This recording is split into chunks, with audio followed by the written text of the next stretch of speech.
American culture is very immersed in the sort of rights language, and that is part of what I am pushing back on. And so there are people out there who are just skeptical of rights in general, who think, it's an unhealthy, individualistic concept, and we should abandon, all our rights talk. And I'm not a rights skeptic. I think rights play really important roles in our lives, but I also think it can be a kind of imperialistic concept where, like, once you start talking about rights, it can kind of suck up all the energy in the room. And that may be the way that American discourse has kind of gone a little bit. And so part of the thought is to say, look, rights are doing one important thing, but they're not doing everything in our moral life.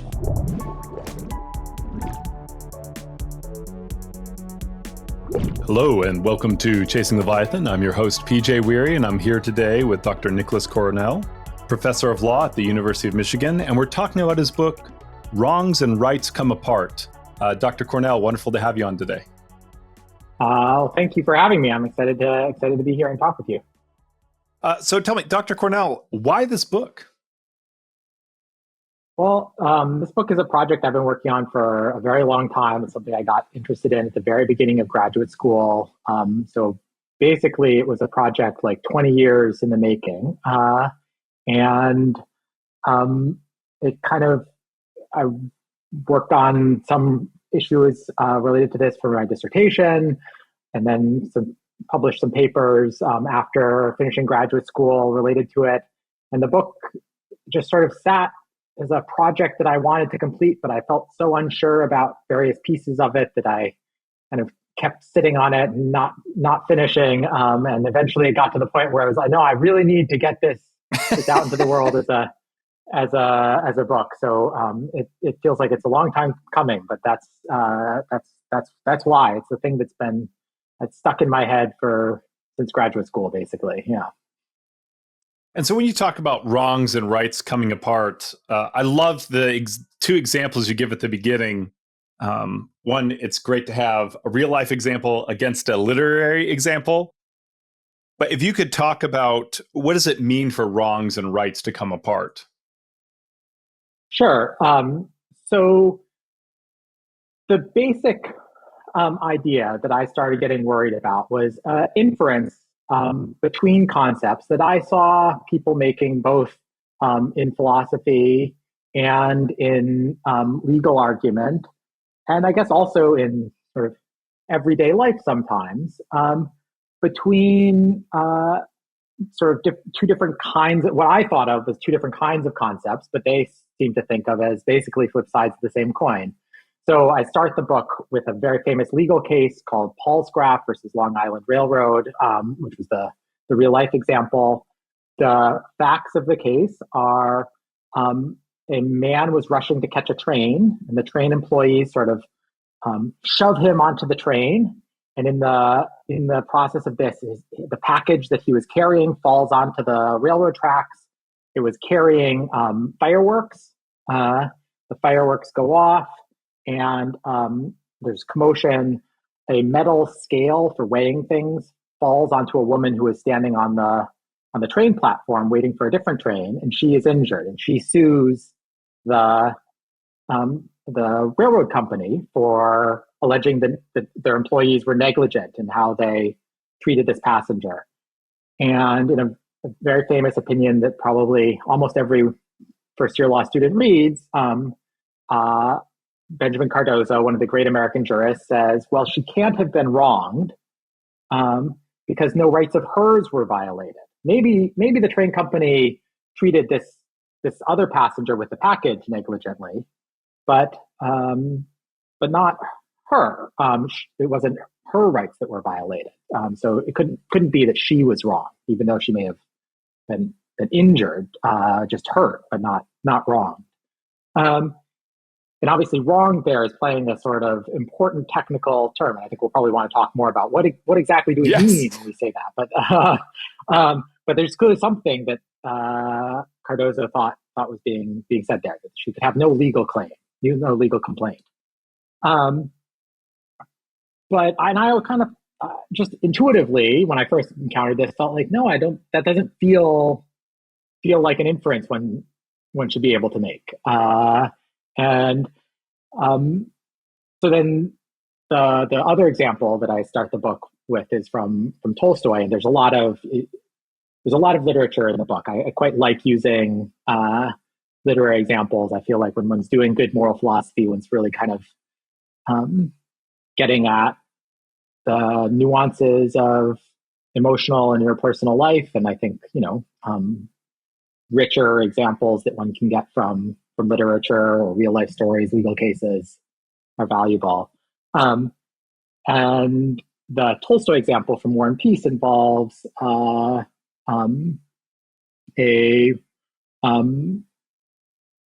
engagement between two of the characters, and where one character says, "Well, we'll wait to get married for a year. We won't be promised to each other to give it time." And during that year, the woman, runs off with a scoundrel, basically, an adventurer, I think is how it's described. And then for much of the rest of the novel, and this was a mistake, she realizes it quickly, but at that point, the relationship is sort of ruined. And so for much of the rest of the novel, there's this sort of relationship between them, not a romantic relationship, but where it's understood between them that she has not only hurt him, but in some sense wronged him, and that there's a rupture in their relationship that she wants to atone for, and that he struggles to try to forgive her, but really feels like he almost can't forgive her for this running off, even though he had very explicitly said, I have no right to your hand. So there's an example where it seems like Tolstoy is imagining this deep emotional reparative relationship between the characters, even though they are very explicit in saying there's no rights at play here. And so it's sort of the inverse, I think, of the Cardozo. And so that's the sort of what I use to set the stage. And I can say more about like what I think is being meant by rights and wrongs, but it seems like in the Cardozo, there's an inference being drawn between them, and then in the Tolstoy, there's a sense that there's a gap between them. Yeah. And maybe I'm headed the wrong way. If I am, that's fine. Feel free to just be like, it's a bad question. When we talk about, is there something about being translated from Russian to English that causes some of that? And is there something about Russian culture and perhaps even law that it goes on with? And I understand you're not a literary critic, so I don't know if there's a jump there. I do immediately.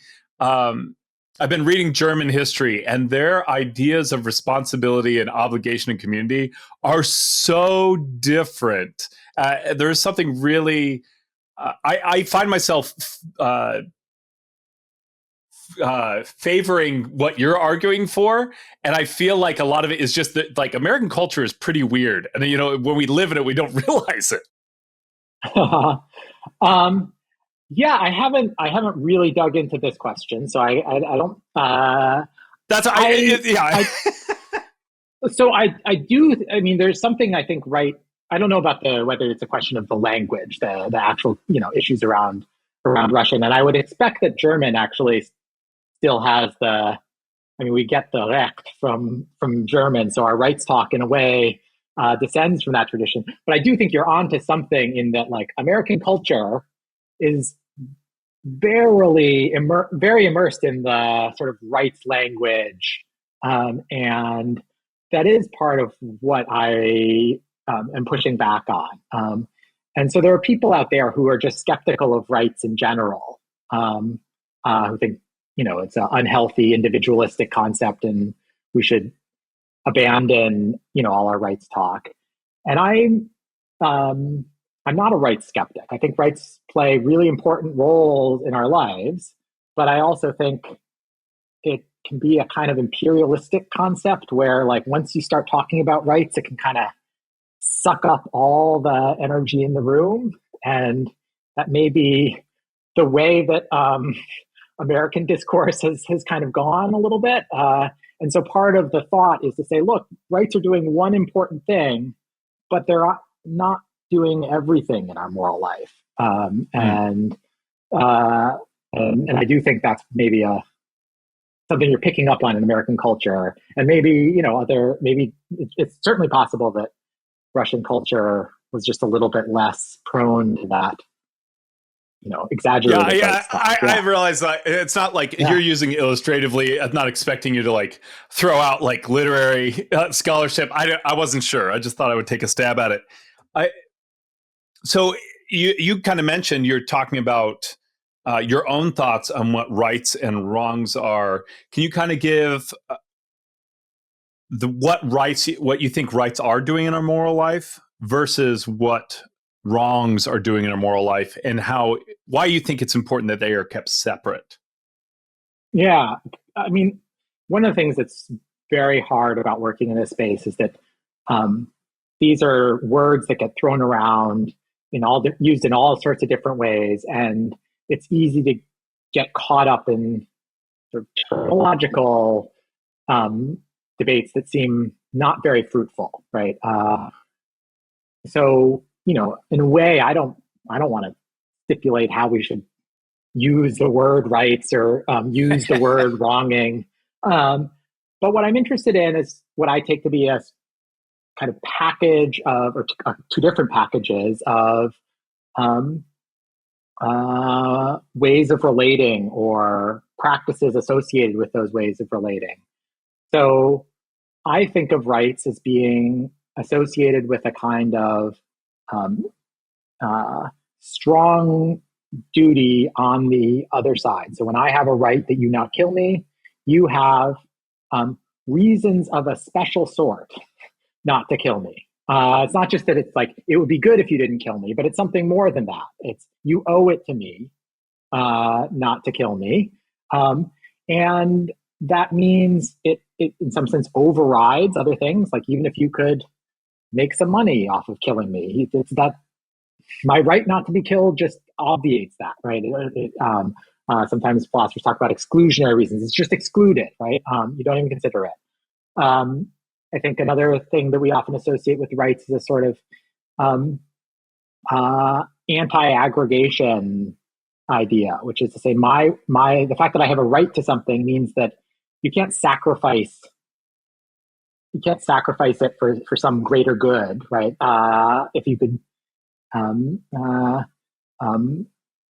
do something for 1 million people, give some little benefit to 1 million people by sacrificing my life. Well, the fact that I have a right serves as a side constraint on that, as Nozick put it. So there's this sort of sense that rights play this. I put in, describe it as ex ante, but it sort of guides our deliberation and structures our relationship in terms of saying there's a kind of strong prohibition on what you can do to me with respect to the subject of the right. And then what I describe as wronging, although again, I don't want to get too bogged down in the language, but there's a sort of, again, package of ways of relating where it's not just that one does something bad, but that it's associated with if you wrong me, I might resent you in a way that some other third party who can just look at what you did and say, oh, he did something bad. That's different than the standing of someone who can resent or make a complaint. And you might feel guilty to me, not just sort of guilty at large. And then there's a sort of set of practices that we might engage in. You might apologize to me, and I might forgive you. You might try and do some sort of compensatory or reparative action with respect to me. So we're connected in a sort of relational way. And so that package of things is what I think of as kind of marking out where there's been a wronging. And again, we could just sort of stipulate, oh well, wronging just means that a right has been violated, and that would be a perfectly fine way of talking. But then there would still be an interesting question. Well, can we resent things that aren't what's this other rights thing? violations? Yes. Can we do apologize for things that aren't rights violations, and so on? And that's really what the book is about. You've kind of mentioned here a little bit. You got a little bit into the characteristics. One of the characteristics I find interesting is you're drawing on phenomenology. So for the characteristics of rights, they have a special phenomenology. I think if I'm quoting that right. I wrote it down, so it's very. I could have written it wrong. And then for wrongs, you have a special phenomenology for the victim and for the perpetrator, which I think, if I'm not mistaken, is part of the reason why you draw on literature. Because literature, I could be wrong here, but it feels like literature gives us details, or it is a detailed example without getting in the way, right? Like, people will feel the need to really get into the details and argue about the details in a real life case, which gives it weight, and that's important. But literature allows you to you understand that the details aren't important. What's important is kind of the spirit of it. But it also, sometimes thought experiments by philosophers can be a little too the trolley. The trolley can be what's the trolley experiment? I can't remember what they call it, but that one, you're like, there's a lot of missing factors here. I think about when you talk about non-aggregation for rights. One of the reasons we feel that we need this kind of against aggregation for rights is that people too easily give up on on taking care of individuals for the rights of the many. And what it does is it forces creativity. It's like, oh, actually, we didn't have to take away your home. We could have just built around it. It wasn't that big a deal, right? Whatever it is. So, and I got a little sidetracked. But as we talk about the phenomenology of it, is that one part of the reason why you delved in so much into literature, and two, what do you think is the value of having that phenomenological side to both rights and wrongs? Yeah, that's a great question. I do think you're right in seeing these things as being connected. So I sort of said there's a sort of package, and in the book I kind of list as though there's these separate things, but they're all kind of intertwined with each other, right? And so I think you're right in thinking, well, part of the reason why rights seem to have this anti-aggregation structure is it's all well and good to say, oh, well, just do the thing that's the greatest aggregate good. But then when you're looking someone in the eye that you're about to sacrifice for the greater good, you might think, no, this is a person with their own individual life, not just a vessel for manipulating into the aggregate value. So the phenomenology, I think, is really connected up with the other points as well. The point about literature is a nice one. I think you're right in saying sometimes literature, in a way, can abstract at just the right level. So it's not so abstract that it's just a sort of thought experiment, but it's also not. But it's also designed to get at some sort of emotional or interpersonal truth in a valuable way. I mean, I am, as far as philosophers go, a very bottom-up thinker, and part of the reason why I like the law is because so much of the law operates through these cases where it's just like a story from the real world, and then the judges have to figure out how to work it out. And I think literature also has this, richness that you don't get in trolley problems. And I am the kind of philosopher who can enjoy some good trolley problems. I do like that kind of case-based way of thinking, but I also really appreciate the sort of richness that you get not in those thought experiments, but actually in literary cases or real world cases. And part of the reason for that, I guess, is again connected to what I think you were saying about the phenomenology, that I take it a big part of the task of philosophy is to help us undo mistakes that we get into in our theorizing.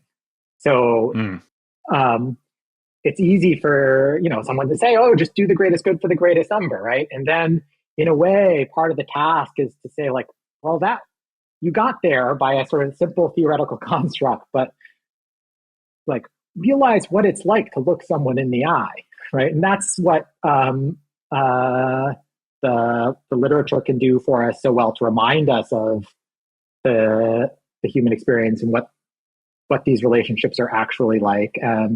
And so that's, I think, part of the reason why I draw on it so much. Yeah. So when you talk about the mistakes we can make in theorizing, do you see a bottom-up approach as being, and this might be a terrible way to frame it, and so feel free to break the framing. Is the bottom-up approach more polemical, or do you see it as more essential and kind of an integral part of philosophizing?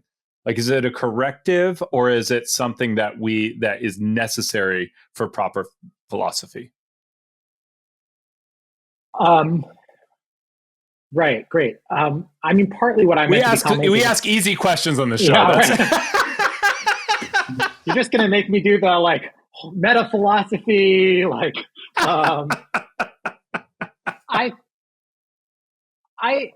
meant to be mostly commenting on my own strengths and weaknesses, and it's probably good that there are people of both sorts. I got to have dinner with my graduate advisor this past year, and someone at the dinner table was like, "You can tell us some stories about the ways in which Nico was a problem as a student," and she very generously said, no, but it was fun meeting with him and talking with him because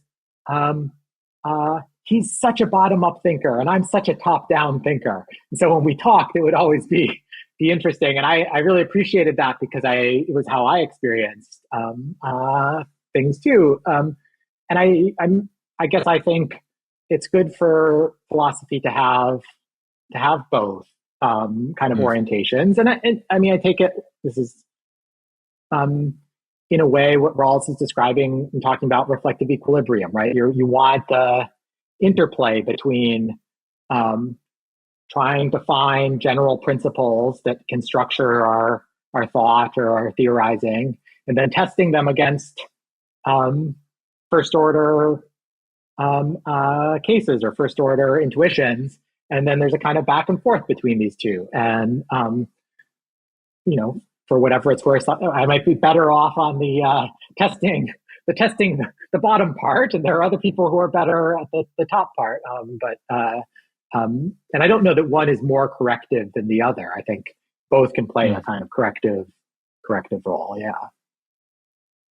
You hemmed and hawed and talked about it being a difficult question, but I thought you answered it great. So thank you. That was, I even got I haven't read Rawls. I've seen the name around. And so now I have yet another book to put on my shelf and not read. No, I want to read someday, but that's, the to be read list keeps getting bigger. It's a hazard of the job.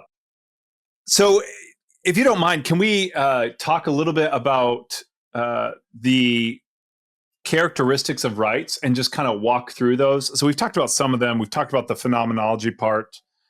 I think you mentioned a little bit about how it trumps things. And I think this is really, and use the term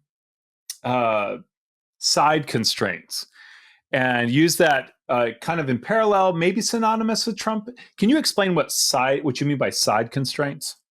Sure. It's a term that comes from Robert Nozick, and the idea is that I'm not sure that it's a term that I totally love, but it's the idea is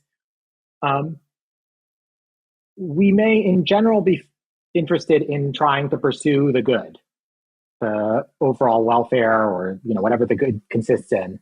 but there are certain boundaries, side constraints on our pursuit of the good. So there are some things that we just can't do, even if they would be good. And you probably, everyone sort of thought about these different thought experiments that people have come up to get at this point. The Ursula Le Guin story, the ones who walk away from Omelas, or we wouldn't, even if it was made society great, we wouldn't leave someone tortured in a basement, because it's just not an okay way to get there. And so that's the sort of thought. And I think it's one of the things that appeals to people who want to find a place for rights in moral or political theorizing.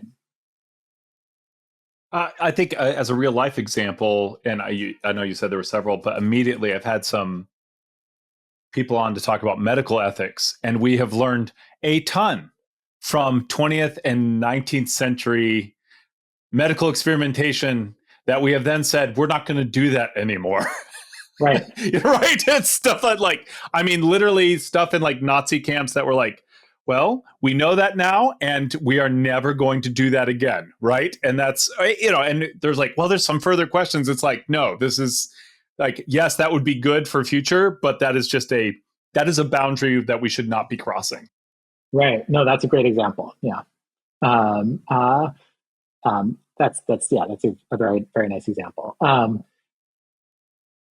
I could say one thing the book is partially motivated by is there's a sort of longstanding debate in philosophy about the nature of rights, where there's these sort of two competing theories about what rights are. One is often characterized as the will theory, and the idea there is that what it is to have a right is to be in control in some sense. So the fact that I can consent to something, or that you can only do something to me with my consent, seems to mark out the fact that it's not just that you have a duty, but it's a duty that I control. It's my sort of sovereign sphere. And there have been various ways that this has been tried to be developed. It has some familiar objections, and the alternative view, what's gets known as the interest theory, is basically that there's duties that protect some interests of the right holder, or are grounded in the interests of the right holder. So the reason why you have a duty is to protect my interests, say, in bodily integrity. That too seems like it has something going for it, but also is subject to some familiar objections. And one of the things that certainly got me interested in this project, or sent me down, was a sense that, and other people have expressed the same thought, that debate felt like both camps were onto something, but also kind of talking past each other, and that the debate was kind of at a standstill.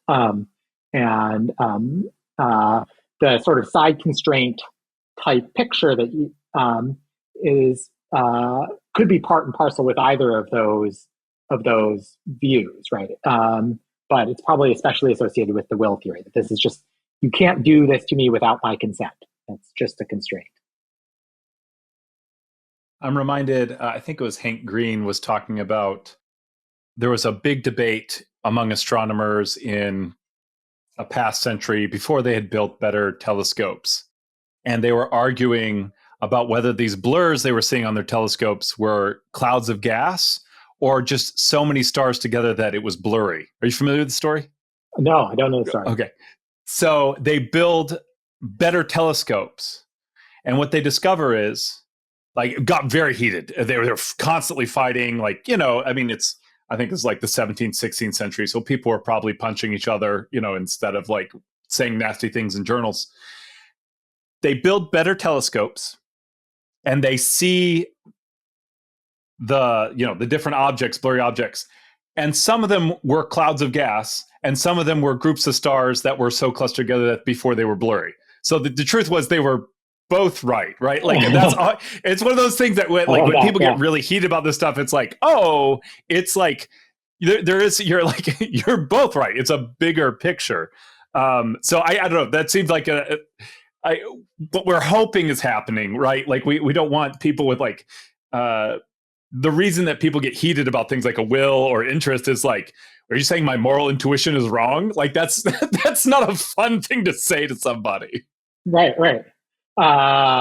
Yeah, no, and it's there's a sort of um, uh, humility involved in being able to say these are some of the greatest thinkers who have approached this topic. Like, are you saying they're just all wrong? Like, there's got to be something uh, right in what they were claiming here, even if they weren't getting the whole picture. Yeah. So we have this side constraint, and thank you for explaining that.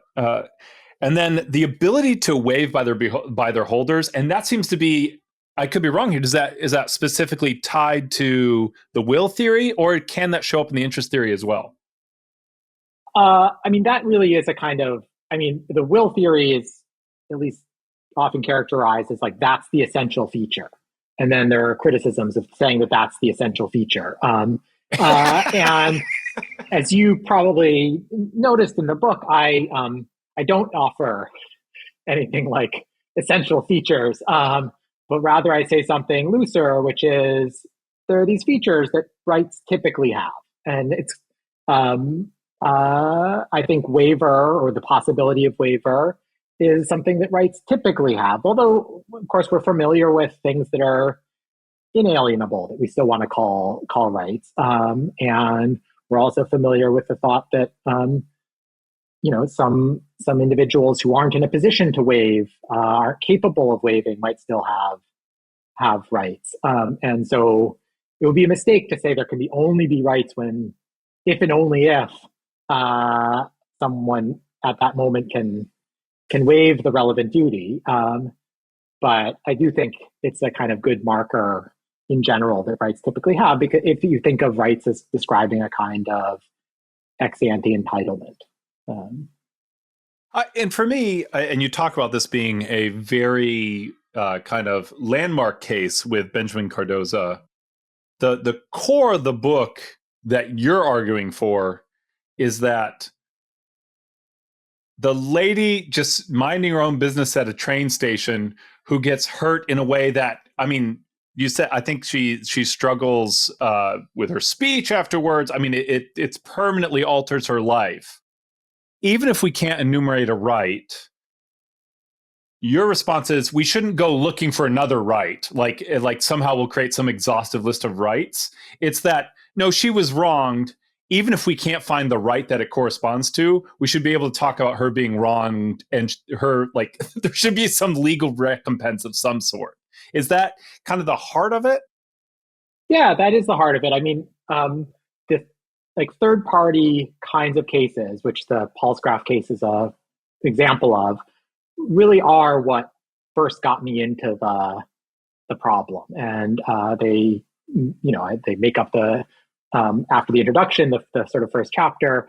And so when I'm explaining the view in sort of 2-sentence form, I usually will say, like, I think if you kill me, you will wrong my mother, who loves me. But you won't have violated a right of hers. You will have violated my rights, but not hers. And there I'm I'm a huge fan of extreme examples. Thank you. I just really you're welcome. I know. Yeah, I already got you murdering me. But people so I'm tapping into a sort of intuitive sense that, like, it would be perfectly apt for my mom to resent you, and it would make sense that you might try to apologize, and she could potentially forgive you, right? All this sort of package of behaviors. Now, one response that someone might have is, well, actually, maybe she does have a right. Right? Why not just add in more rights? And same thing for Mrs. Pulsgraph. If we think that she deserves some compensation for the injury that was done to her by the railroad company, why not just say she had a right that was violated, a right not to be, injured in this way? And and that's a sort of common move. And again, here the language can be tricky because we could just say we have a right that our children not be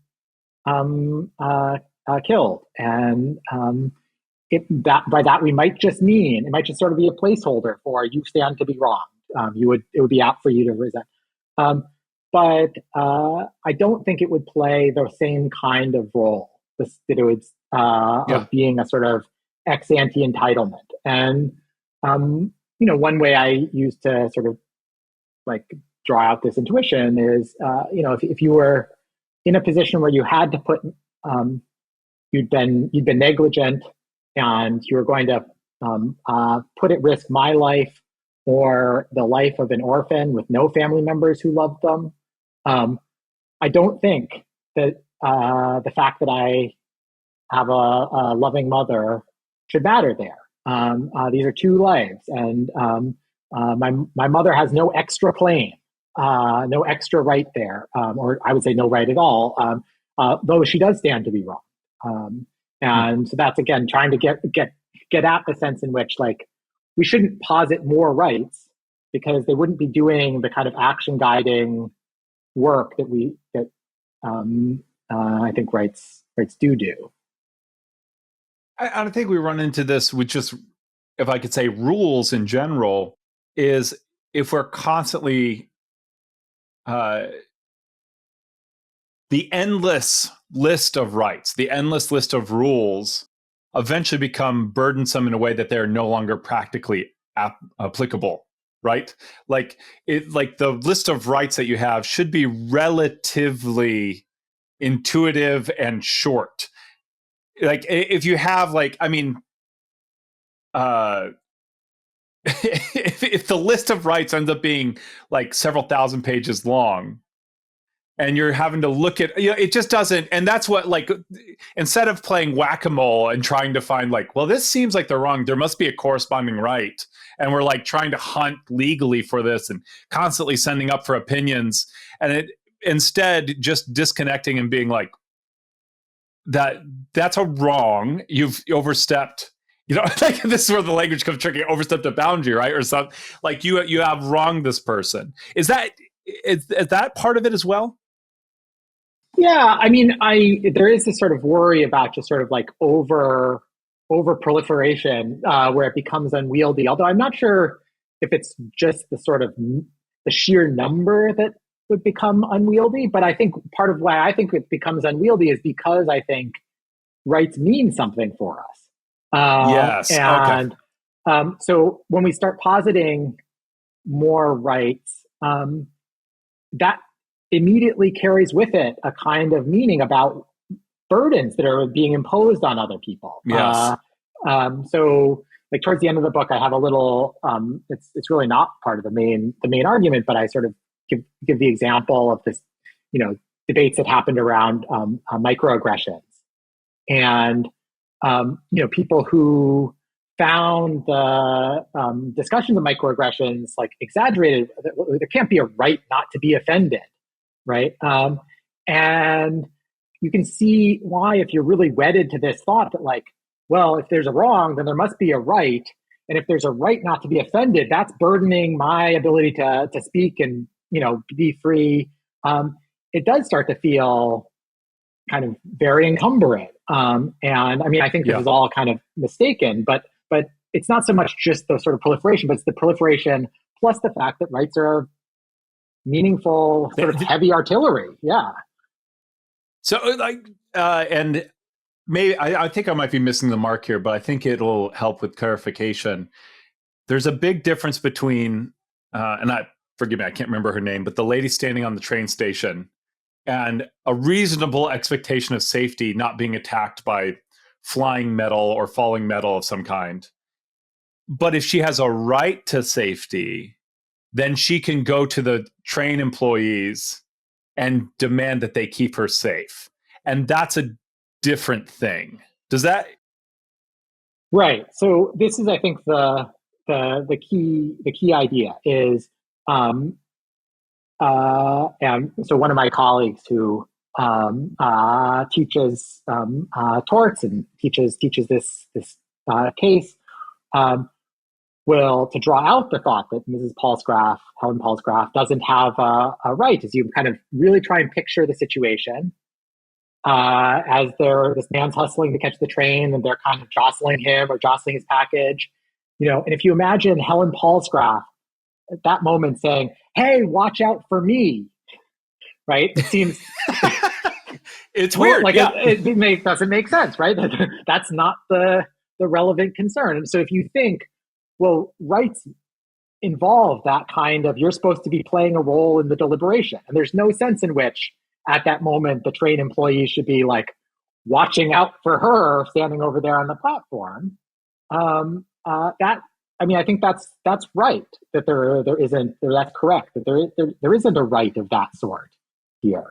Now the question is, should we infer from that ex ante she's not playing this role in the deliberation, to the conclusion that afterwards the train company and her don't stand in this relevant package of relations where she can resent the train company in a way that an ordinary bystander can't, and the train company can forgive, or the train company can apologize, she could forgive, they could pay compensation, and so on. Or should we think, well, she wasn't a right holder, shows she's a mere bystander, a mere outsider who can't relate in one of these morally substantial ways.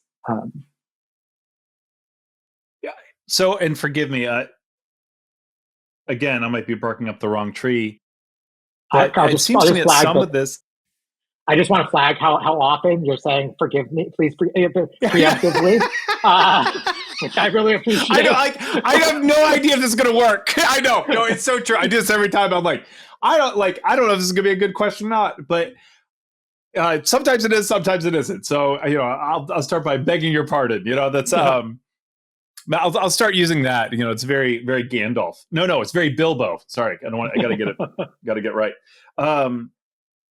Do you think that some of this movement and some of this confusion comes from the Enlightenment with the idea of an ideal observer, or like this kind of transcendental, perfect, and what you're talking about is a finite observer, which is exactly, bottom-up thinking, but also real-life thinking, because the ideal observer would know that she's part of the discussion, right? Like, she would deliberate about her, but no reasonable person would, again, we're talking about the ideal observer there, but no reasonable person would try and include her in the deliberation. They would be thinking about what's happening ex ante, but post ante, because she is now part of the relevant information.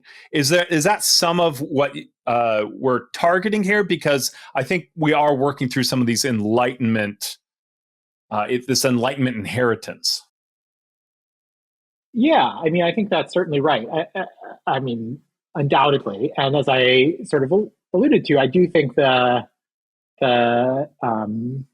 book has a bit of a spirit of. I think at one point I even used Iris Murdoch's term of return, that it's trying to kind of pull us back from what I take to be sort of over theorized picture. Obviously I come out of philosophy training that's from the Enlightenment tradition. I think there's tons of value, but it is a process of trying to kind of create a scientific way of looking at things, which means heavy theorizing, and in trying to impose order on the very complex features of interpersonal life. I think we've gotten a little too wedded to one idea, that where there's more than one thing going on. Yeah. So I want to be respectful of your time. It kind of, as we end here, besides reading your book, besides buying and reading your excellent book, what is something that you would recommend to our audience who has listened through this full hour, or this 45 minutes we're entering on now. What would you say to them to either say or do or think about over the next week after listening to this? That's interesting. So,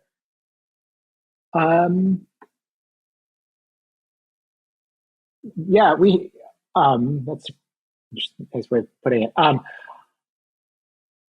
One, I guess, way of thinking about it is if you catch yourself, so the minimal thing is if you catch yourself thinking in terms of, oh, am I entitled to this? Or, oh, is this other person entitled to this from me?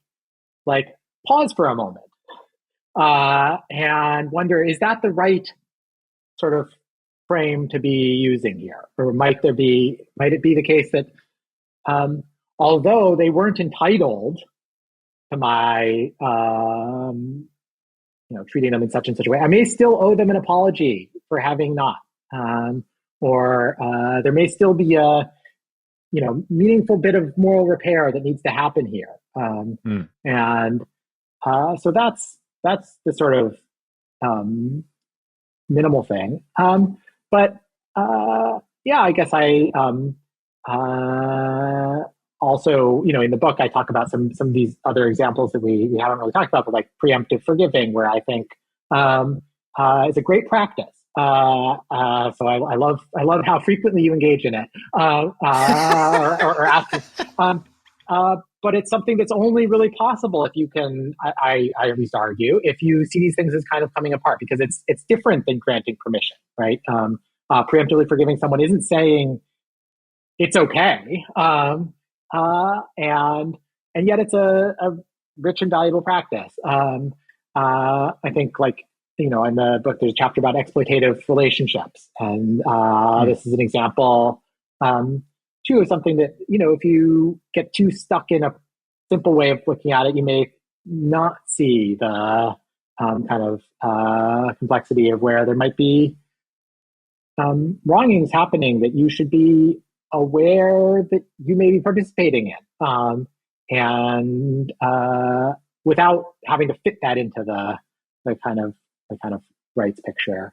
And then at the meta philosophy level, I guess I'd say, go read some good, good literature and think about what's going on morally. I mean, I draw in the book, obviously, in a lot of, especially 19th century literature. And I kind of love that because I think it really tends to prompt these sort of moral questions in ways that, are just good for human thinking. I said that was the last question, but I do have to do a follow-up here with the... I didn't ask for forgiveness at the time. No, when you talk about exploitative relationships, it sounds like for our audience, would part of that be even for people who are giving up their rights, they could still be being wronged? Is that I think that could, people understand that. Yeah, that's exactly the thought. I think people, right, again, people pre-theoretically do understand it. But through manipulation, through an abuse of authority. Well, right. So manipulation or coercion, we might be able to say, oh, well, it wasn't really consent, right? Right. It wasn't really valid consent. And that's one way of approaching the topic. But I think it seems unsatisfying when you think about, because it can, sometimes that might be the right thing to say, but it can also be very paternalizing to say, oh, this person, they were too poor to be able to give valid consent. That's not the right way. Sorry, that just made me involuntarily cringe. Right. Well, I mean, it should. Yes. Rather, the thing to say is there is consent. There was a waiver of rights, but it doesn't obviate the wrong that might happen in the relationship. And I think that's actually a quite common structure, unfortunately, in especially our economic lives these days. Yeah. Dr. Cornell, Wonderful way to end. Great answers. Thank you so much for talking to me today. It's been an absolute pleasure. It's been a real pleasure talking to you too. Yeah, I'll do it again sometime.